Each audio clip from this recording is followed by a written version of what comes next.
राजमहल खत्म हो जाने के बाद गांव को लगने लगा कि राजा अपने परिवार के साथ कहीं चले गए हैं।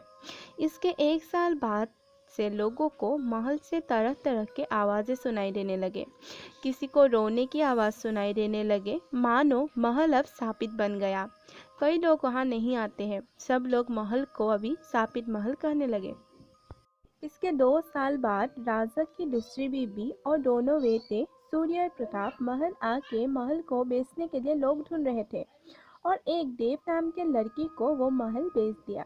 देव वो महल फिल्मों को भाड़े देने के लिए इस्तेमाल करने लगा। देव ने 3 महीने बाद फिल्म प्रोड्यूसर को एक हॉरर मूवी के लिए वो महल भाड़ा दिया और वो लोग वहां आकर फिल्म शूट करने के लिए आकर रहने लगे।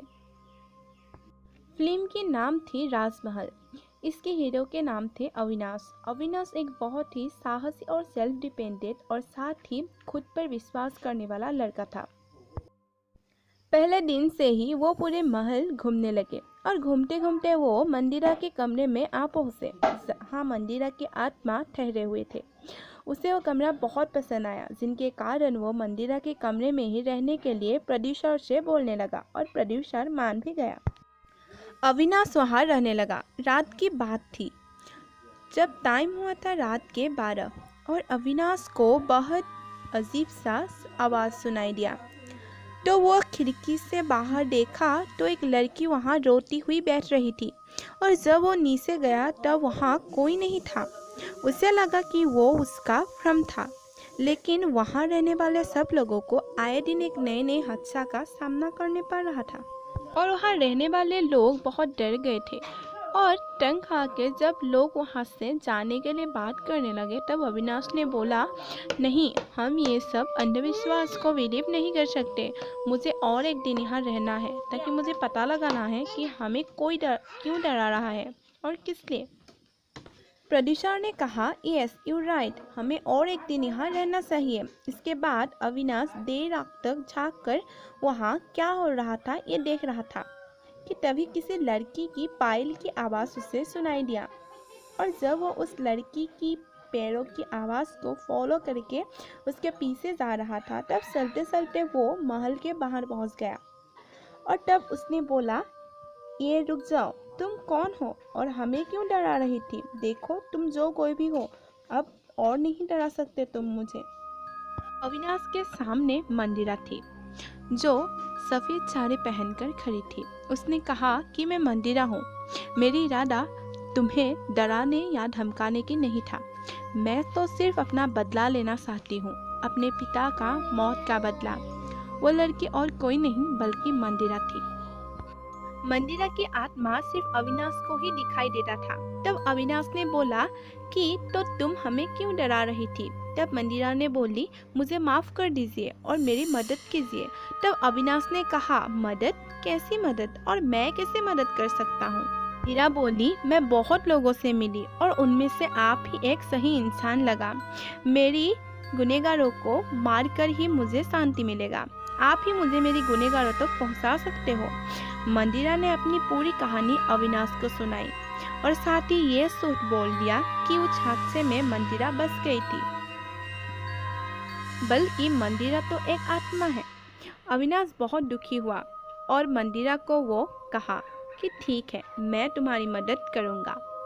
मंदिरा बोली, ठीक है, लेकिन ये बात सिर्फ हम दोनों में ही रहेगा, वरना उन लोगों को पता चल जाएगा और मैं कभी अपना बदला नहीं ले पाऊंगी। फिर अविनाश वापस महल आ गया। पिछले दिन लड़की वो जो मंदिरा थी वो फिर से अविनाश को मिली और मंदिरा ने सबसे पहले अपने दोनों सौतेले भाई सूर्य और प्रताप से बदला लेने की बात अविनाश से की। सूर्य और प्रताप को लड़कियों की बहुत लत थी और एक दिन अविनाश लड़कियों के भेष में उन दोनों के पास गया और दोनों को अपनी नशीली अदाओं से मोहित कर लिया और नशे में धुत वो दोनों एक दूसरे से कहा, सूर्य पहले तू जा। फिर प्रताप ने कहा, नहीं भैया, आप मुझसे बड़े हो तो आप पहले जाओ। फिर सूर्य ने कहा, ठीक है। फिर सूर्य अंदर गया और तभी अचानक अविनाश को एक अलग शक्ति का महसूस हुआ, क्योंकि उसमें अभी मंदिरा की आत्मा घुस चुकी थी और वह अविनाश बेहोश होकर गिर गया था और जब अविनाश मंदिरा बन गई तब सूर्य ने कहा, नहीं, ये नहीं हो सकता। मंदिरा तू? मंदिरा बोली, क्यों? जिस लड़कियों के साथ आप गलत काम करते हो और उनकी मजबूरियों का फायदा उठाते हो, आज उसी लत के कारण आप नहीं बसोगे। आप लोगों ने अपने पिता को मारा था। आज एक बेटी अपने पिता के और उन सारी लड़कियों के लिए आप लोगों से बदला लेगी। सूर्य बहुत चिल्लाया, लेकिन नशे में धुत होने के कारण प्रताप को उसकी आवाज़ सुनाई नहीं दिया और मंदिरा ने गले दबाकर सूर्य को मार दिया और उसी तरीकों से प्रताप को भी मार दिया और उसकी आत्मा अविनाश के शरीर से हट गई और वहां से चली गई। और जब अविनाश को होश आया तो वो खुद को देखा कि वो बेहोश होकर गिर गया था और वहां मंदिरा नहीं थी और सूर्य और प्रताप की लाश वहां पड़ी हुई थी और वो भी वहां से चले गए। और पिछले दिन जब अविनाश मंदिरा को मिला तब वो मंदिरा से कहा कि कल मैं कैसे बेहोश हो गया और तुमने उस दोनों को कैसे मारा और आखिर तुम वहाँ से क्यों चली आई। मंदिरा सिर्फ ये बोली कि मैं वहाँ से इसीलिए चली आई ताकि किसी को शक न हो और आगे अभी क्या करना होगा ये मैं तुम्हें बाद में बताऊंगी। ऐसा कहकर वो वहाँ से चली गई। पिछले दिन मंदिरा फिर से अविनाश के पास आई और उसे कहा कि अब जो भी करना होगा मुझे करना होगा। तुम्हारी बहुत बहुत शुक्रिया कि तुमने मेरी मदद की और अब मैं अपनी सौतेली माँ से बदला लूँगी। मैं उसे इतना डराऊंगी कि वो तड़पते तड़पते मर जाए। मैं उसे ये यकीन दिलाऊंगी कि मैं जिंदा हूँ और मैं उसे मार डालूंगी। ऐसा कहकर वो वहाँ से चली गई और अविनाश बिल्कुल खामोश सा ये सोचकर रह गया कि आखिर मंदिरा के साथ क्या हुआ था और मंदिरा इतनी गुस्से में क्यों है। क्या उसने जो कहानी बताई है वो क्या सच था? यही सस्पेक्ट पे अविनाश बेचारा बैठा हुआ था। और उसके 3-4 दिन के बाद मंदिरा अपनी सौतेली माँ के पास गई। अगले दिन वो अपनी दोनों बेटों की मौत की मातम मनाती हुई बैठी थी। मंदिरा उसे ये एहसास दिला रही थी कि वो मंदिरा वापस आ गई है और वो अभी सूर्य और प्रताप को मार दिया है और अभी उसे भी मार डालेगा। ऐसा 7 दिन तक हुआ। वो जहाँ भी जाती थी मंदिरा ही दिखाई देती थी। अंत में वो अपनी सद्बुद्धि खोने लगी और एक दिन जब वो छत पर खड़ी थी तब मंदिरा वहाँ आ गई और उसे कहा, क्यों यकीन नहीं है? मैं मंदिरा ही हूँ और उन दोनों को मैंने ही मारा और अब तुझे भी। ऐसा कहकर मंदिरा ने उसे ऊपर से नीचे गिरा दिया और उसकी मौत हो गई। और अविनाश मंदिरा कब आएगी वही सोचकर कंफ्यूजन में था और वहाँ मंदिरा की बदला पूरा हो गया और उसकी आत्मा को भी शांति मिल गया।